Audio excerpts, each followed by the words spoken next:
All right, shalom, shalom, shalom, chabrim. I'm Steve Ben-Nun. You're watching Israeli News Live. We are live tonight on three different platforms. We're here on YouTube. We're on live stream, those that are joining us there, and also Roku TV. Finally, we're getting this up and going.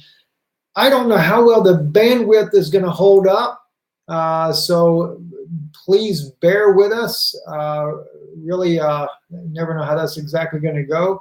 And God bless you, Brother Stephen, for coming on here and on YouTube there. And I'm sure many more will start coming in. We are trying to run at 5 p.m. Eastern time in the United States, kind of covering around the world, setting this time. So set your clock. Make sure you're aware of our time frame. I don't know exactly how that's going to play out in the near future, but that's where we are right now. So I have no idea how many is on live stream. In fact, I got to make sure we are not on live stream as well. That way we don't cause any problems here. We do have breaking news right now coming out of Syria. And let me just pull this up real quick here for you. This is the Al Mayadeen news right here. They are reporting in the Arabic language in Aleppo that we have had a major bombing at the airport in Aleppo, on the outskirts of Aleppo there. I am not sure if this is a military airport or not. So still, it's very early to tell. This is only, Al Mayadeen has just now reported this within the last 10 minutes. So Al Mayadeen is probably always one of the first news broadcasts in Syria that picks up those things that are happening on the ground. And so while we're here, before I get into the meat of the broadcast that I want to share with you tonight, let's just see what else is coming out right now. Syria clashes at Maranah's front line in northern Aleppo. Again, still that has nothing to do with it there. And let's see if we have this right here. This was from Spanish. The sounds of explosions heard in the villages of Hama and Aleppo. And these stakeholders are working to determine the cause of the explosions, but it really points to Israel and the U.S. I think that's kind of jumping the gun to blame Israel and the U.S. That quick out of the box. I know they're suggesting that Mike Pompeo, of course, being in Israel, that may be one of the reasons why. But yet, a little bit premature to say that. Speaking of Mike Pompeo, he did meet with Prime Minister Netanyahu today. Heather Nauert from the State Department posted this. Secretary Pompeo reaffirmed our strong relationship with Israel and underscored U.S. commitment to lasting comprehensive peace for both Israel and Palestine. Well, that'd be nice to see a peace between the two. After all, it is a constant agitation on both sides, I might add. We have the Israeli government that is constantly in the background agitating the Palestinians. And of course, the Palestinians are paid to agitate the Israelis. We actually had, let me just share something with you real quick. This is on our Facebook page on Israeli News Live. So let me just jump over to Israeli News Live on Facebook. I loaded all three parts of the article here. Those of you that are not aware of our Facebook page here, you might want to check this out here. We're always loading different news articles that we come across there, but there was one that really caught my attention. This article right here, www.prikk.world. I can't tell you the entire thing there. I'll put it in the links below there. The article says Palestinians, the world's most rewarded mismanagement by Noram and Gore and Sergei Shamash. Of course, this one's part 2. All three parts are up on the website there. Very, very interesting document. I actually read the entire, or most of the entire document. I read parts of one, I think was it part 1 or part 2 completely. And the mismanagement of funds and the amount of funds that are being funneled into the Palestinian Authority And the accountability is unbelievably horrendous. 7.4 billion in 2014. 2015, 5.9 billion, 5.5 billion in 2016. I suggested to the author, which I happen to know the author of this through acquaintance through social media, about this, and I actually suggested, you just can't help but wonder if these funds are not being allocated, and the Palestinians are the front, kind of like laundering money, so to speak, there for the New World Order project and things that are going on there. Get into that some other time there, but I just wanted to kind of share that with you. It's a very interesting article. And I really feel like the Palestinian people are very much used by the Vatican and their desire for a New World Order. And at the same time, I believe that there's a lot of instigation in the background, even like with Hamas agitating the people over in Gaza. And of course, the Israelis out there, using the Palestinians for target practice. And I don't say that lightly. I know there are people that say that, okay, well, the people were killed that were there were terrorists. All right, well, maybe there were some that were killed that were terrorists, but there's also been journalists that have been killed as well and wounded. But again, I realize there's incitement on both sides of the fence there, so it is a big problem. And the reason why I kind of underscore this target shooting is because I have a good friend of mine that lives in Israel that is a former IDF soldier. He's actually receives a pension from the Israeli government because he was severely injured and in the war there. And he confessed that to me. He spoke to me, and this was back in 2004. We were roommates, and so he confessed these things to me about what was going on in the military. And he told me, he said flat out, he had killed Palestinians before, and he was very much ashamed of what had happened.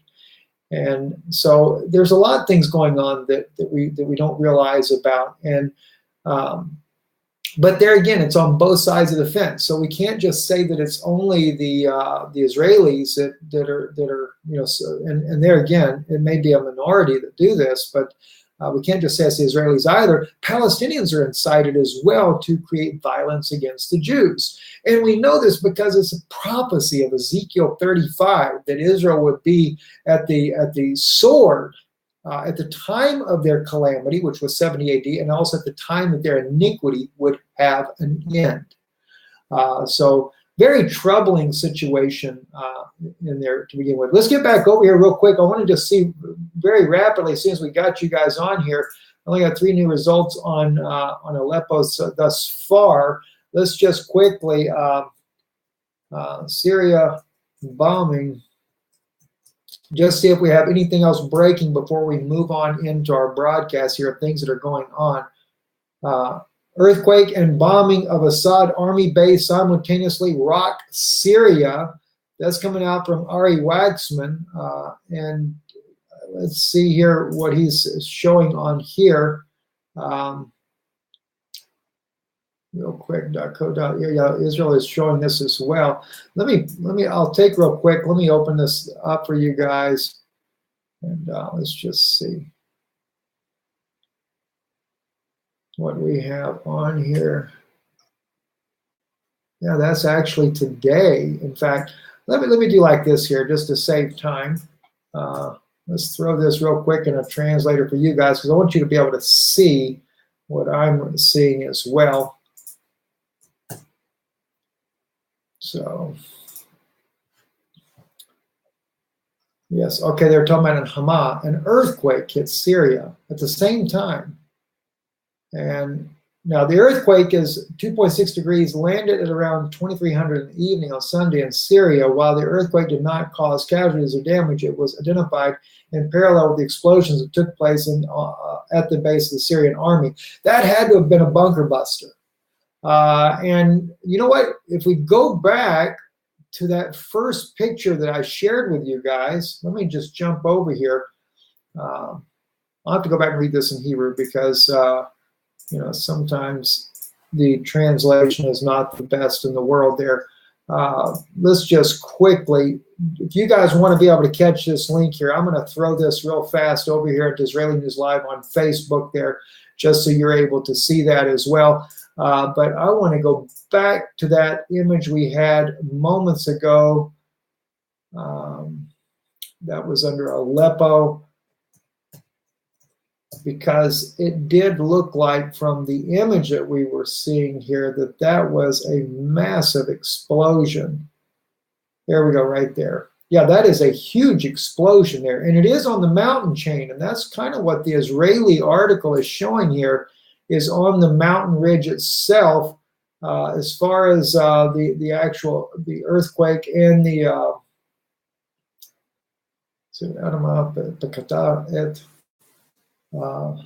Syria. Okay. All right. So very, very concerning. We'll kind of watch for this. You guys are going to probably find out more about this because I'll actually have to go to bed later here. I do keep my wife in prayer before we get to the next part of our broadcast here. Yana is traveling back, as well as my son, with her to the United States. She does have to do more therapy while she's there, meet with her doctors. We're extending our stay here in Europe, so she couldn't be that long without her more intensive therapy that she can do in the U.S. So it's kind of an unexpected event that we needed to do, but she does have to go back for this. So I ask for you to be praying for her. Pray for our daughter as well. She has been very sick here. It's not like life-threatening or anything like that. The doctors believe it's some type of virus. She's in the hospital again last night. As you guys know, we came in very late. And then again today, we thought she was going to have to go back again. But we think we know for sure what the issue is, and she is sleeping well tonight. But do keep them all three in prayer if you would. Really appreciate that. And especially even for myself, this will be the first time me and my wife have ever been apart. And we've been married for a long time, but we've never been apart from each other before. So be a little stressful. And she is a valuable part of this ministry. She tirelessly works in the background. A lot of people are totally unaware of that. This is something on Haaretz, though, that I really wanted to discuss. And for those of you on YouTube, your titling is from that angle there. From those that are watching on live stream and Roku TV, your titling is from the Aleppo bombing here. And I'm very curious about this Aleppo bombing. That could have been far more serious than what we realized, because if it causes an earthquake, a bunker buster, which is a semi-nuclear type of explosion, and if there's Russian military there, this could easily escalate a situation that could spiral out of control. I hope not, but it could. Here's something, though, that came out of Haaretz that majorly is a red flag of what's going on in the Middle East here. And it also sent red flags up before me about biblical prophecy. When Russia becomes the USSR on steroids, Israel can become a target too. Now, the writer writes a very interesting article here, but if you read the article, Amos Harel, it's very troubling to me because it follows the mainstream media narrative of Russia and Syria, and what I really don't get is it follows that mainstream media so accurately. You would really think that it was a Democratic convention. The guy that wrote it was cheering for the Democratic convention, because other than the fact that President Trump is a supporter of Israel, everything that Trump has denied, the collusion, he goes into all of that, but mainly to try to point the finger at Russia as being the big bad boogeyman. Now, I don't say that Russia's hands are fully clean. I know that some of our Kurdish friends in Syria, we've watched back and forth their concerns. They're very concerned that Putin is working closely with Erdogan to divide up Syria for their own gain. And if that's the case, it will leave completely the Syrians and the Kurds completely out of the picture. If these things are true, I do have a lot of issues when it comes to Russia and Turkey as well. And if there's ever been a collusion right now, President Putin and President Erdogan seems to be the collusion. But I think the guy that's going to end up with the dirty stick is going to be Putin, because he has no idea what Erdogan is up to and how Erdogan is playing him for a greater part of the New World Order. Unless Putin is deceiving his own people in his own government and is actually working with a New World Order setup as well. That I'm not sure of. I don't think so, but because I do know some with one person in between us and some of his people, closest aides. So we're able to get some inside information, and most of Putin's aides are very much against the New World Order.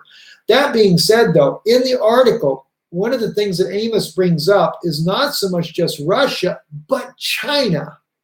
All right, and this is what caught my attention as I began to read the article. And I'm going to scroll down right here to near the end, because he kind of sums it up at the end. Let me make sure I get to that right part.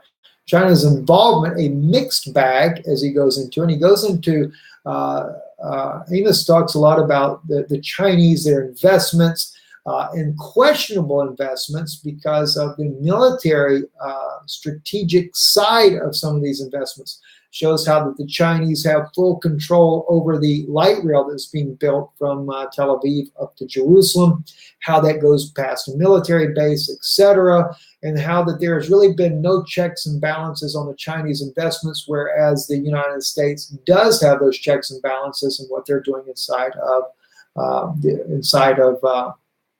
the U.S. and also the European Union. All right, now that being said, though, let me get down here to the bottom of this article here, because, like I said, he sums it up. Amos Harel sums it up here in the last two paragraphs. He said, Brigadier General Reserve Asaf Orion, head of the Israel-China Research Program at the Institute for National Security Studies, tells Haaretz that China and to a great extent, Russia present Israel with a new type of national security challenge. These are countries with patience and the ability to plan and learn in depth for the long term. As Orion puts it, relations with them represent an economic opportunity that Israel must learn how to exploit while being aware of the differences in interest and the risk.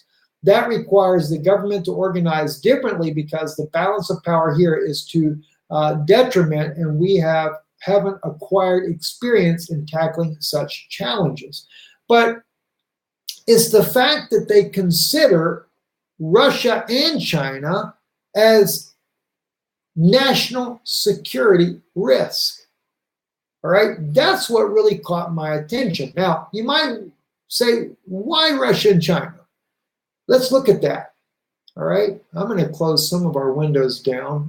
By the way, everybody normally asks me about Patreon. What's the link? I try to post it in the comments, but if you are curious, it is www.patreon.com/Israeli News Live.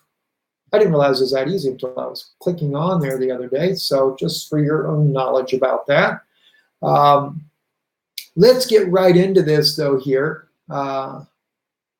Where am I here? I want to just close down.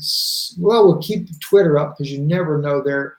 And I've already posted that one on Facebook. Heather, anybody can find Heather.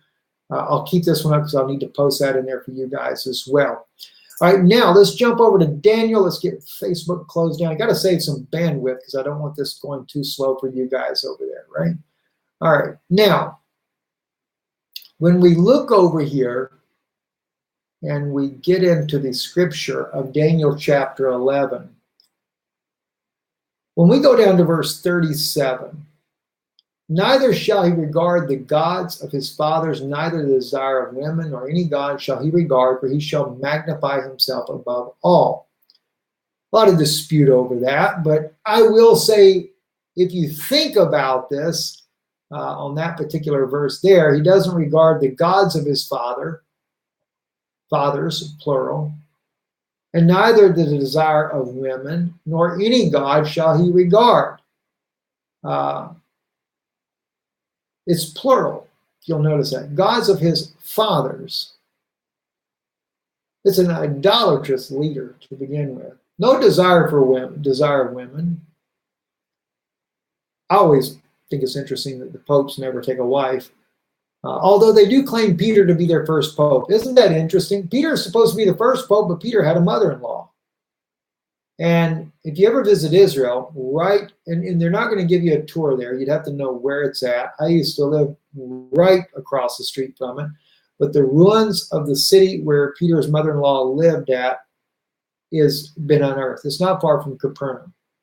But anyway, but in a place shall he honor the God of strongholds, and a God of whom his fathers knew not shall he honor with gold and silver and with precious stones and costly things.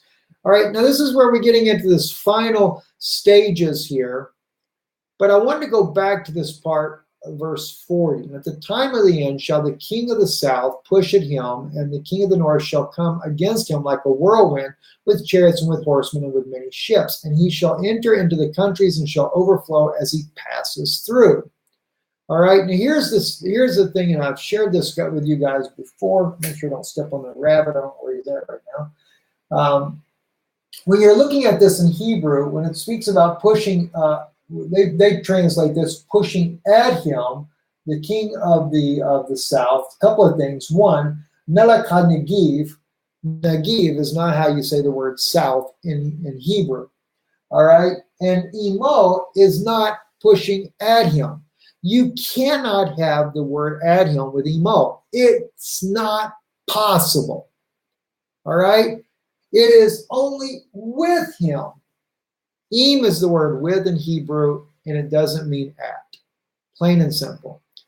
All right? So the king of the south, which again, the word Negev is not south, it is Negev desert. And I don't know about you guys, but the only place that the Negev desert is Israel. So it's the leader of Israel that's pushing with, okay, what? The Melech Tzefon, Aliyav, but the Melech Tzefon, though, he comes Aliyav over, see, he's going to come over him. He doesn't come against him, but he comes over him. Now, Aliyav can be used as against him, but if they're working together, according to what the prophecy says, then he comes over him. And he'll do what? He's going to, like a whirlwind, like a storm, with his chariots, with his horsemen. All right? Now, I showed you guys before when I've talked about this, back when the Lord first revealed to me what was going on in this particular verses here. You know, I shared with you the pictures of like the C-130, the Hercules, etc., and how they can carry the Humvees in the back of them, and they can parachute those Humvees out to the ground, the troops, etc. So they come over Israel like a storm, and this has not only been happening already since these wars have broke out in Syria and Iraq, etc., but I think it's fixing to come on a massive scale, especially when Iran comes into play. So they're working together, right? And I keep going into this issue about the north and the because you remember this the scripture over here in 44. But tidings out of the east and out of the south, excuse me, out of the north, shall affrighten him, and he shall go forth with great fury to destroy and utterly to take away many. Now, who's the one that's troubled by this? That's the king of the north, Melech HaTzefon. He is the one that is troubled by what? The north and the south. Well, the king of the north is the king of the north, and he's the one that's troubled by tidings out of the north and out of the south. He's not troubled by himself. He's troubled by another power. So Russia can't be the king of the north if the king of the north is troubled by something in the north. Does it make sense? Hope it does. Now, the thing is, though, it's tidings. I have looked at this as being possibly North Korea. Not that North Korea has anything to do with the north or the east, but because China and Russia both have stepped up, are willing to defend to defend North Korea. That could be one tidings out of the east, out of the north that really greatly trouble the king of the north in this case here. More recently, when the United States and Great Britain and France came together, which is really the Roman military, because Rome, that revived Roman Empire, or the Mystery Babylon, which I know a lot of people say it's the United States, to me, it's both. The revived Babylonian or the revived Roman Empire, its military is a NATO force, and that includes the United States. So the United States, by extension, right, is no doubt part of that. And I haven't just glanced at the comment for a second. Somebody put New York is Babylon. Well, you have New York. You have, look where the obelisks are all at. New York is one of them, the ancient Egyptian obelisk. Where's the oldest ancient Egyptian obelisk? It's Rome. Which, speaking of Rome, and speaking of the obelisk in Rome, isn't it kind of odd that their obelisk, and it's the oldest obelisk from Egypt that was ever moved, and of course the Pope himself, not Pope Francis, another Pope way back, actually had it moved right there in front of the Vatican. All right. Now, what's interesting though, there's no writings on there. There's no hieroglyphics. But isn't it kind of odd that the king of the north, Melchizedek, is actually a hidden king? And you have an obelisk that has nothing there, like secrecy, something hidden, so to speak. Just a thought. I can't say that's exactly right, but just a thought. You know, I got two different cameras here. I got my phone doing live stream over here for the live stream broadcast on Roku TV, and I got the computer here doing you guys on YouTube, and I kind of feel like I leave people out when I look at one camera and don't look at the other one. So I apologize. Maybe one day I'll have it where both cameras are about simultaneously in the same place. So I don't know. It feels funny when I do that. But anyway, so I've looked at this in several different ways, and of course with the latest situation in Syria. And then I began to look too at the fact that Nathan, that little Jewish young man that had the near-death experience, and he speaks about Jerusalem being where everything begins at. And I didn't catch that at first. But he said Syria, basically he's saying Syria will be the flashpoint. This is going to be where Russia gets involved in a war with the U.S. Now, will China also step up to the plate? Because you see, China is really majorly involved economically, but will China get involved militarily in this Syrian episode? But I find it interesting, though, that Israel is writing about this, and Brigadier General, Reserve Brigadier General Asaf Orion, the head of the Israel-China Research Program at the Institute of National Studies, tells Haraz that China, to a great extent, Russia present Israel with a new type of national security challenge. Now, China and Russia are not what is the tidings that troubles the king of the south. It's not what it says. It's the king of the north that's troubled by this. But the king of the south is working with the king of the north. So it's interesting how China finally, we now have it in print, and you know, and we have this in print here, and the whole thing is it's starting to fit a narrative. And then of course we have tonight in Aleppo, we have this bombing that takes place. Causes an earthquake, according to Israeli media there. Now we have 58 more results. Let's see what's happening now. Whoa, RT's a little bit behind the gun. You guys got to hear before RT brought it out. All right, explosions heard in Hama, Aleppo, Syria after possible airstrike. What did I tell you? Bet you it's a bunker buster. You guys want to go on record for that one? So I just love it. By the way, don't forget to thumbs up this. Why do we only have 569 people watching live? I mean, you know, when things were really kicking off in Syria, we had a couple of thousand people. Actually, I think at one point we had 5,000 people on YouTube watching live. You know, YouTube doesn't want you guys knowing. Did we just pick a bad time to come on here or something, or what? You know, I mean, anyway, sorry, I didn't mean to go to the comments on that. Powerful explosions have been heard in the countryside of Hama, Aleppo provinces. The Syrian state news agency reports authorities are working to ascertain the cause, while some sources point to a possible airstrikes. there again, we don't know for sure. Let's see if we got any other type of information coming out about this. It's always better. I actually have a good friend of mine there that lives not far from that area. I will send him a message here in a little bit to get an idea of what's going on.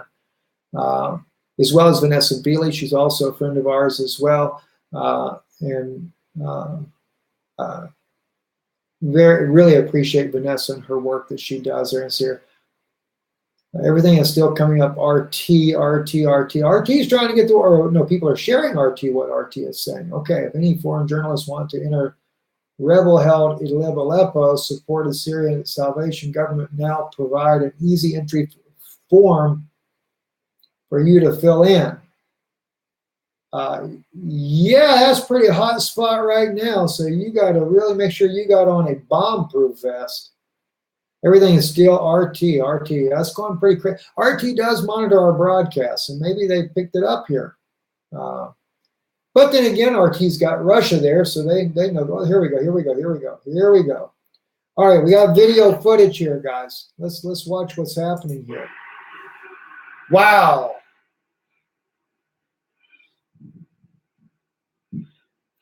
My gosh, guys, that's a bunker buster. If you'll notice, it mushrooms out. A bunker buster is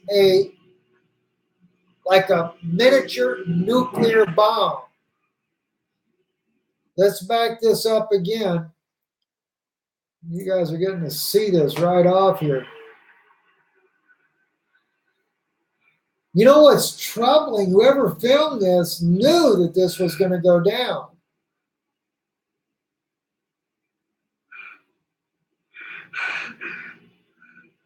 Almost like he's got some excitement in him there as well.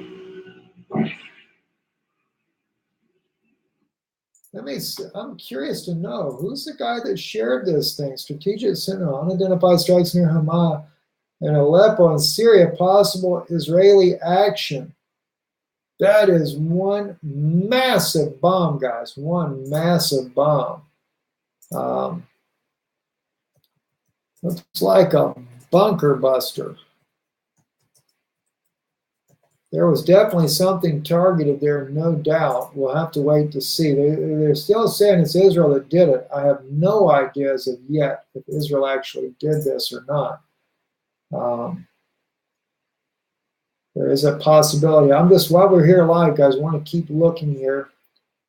Active hostility against Israel brings nothing more than disaster for the Syrian Arab army as well. Israeli Air Force attacked various RGC targets in Syria a few minutes ago, including the 47th Brigade base of the Syrian army in north of Aleppo International Airport.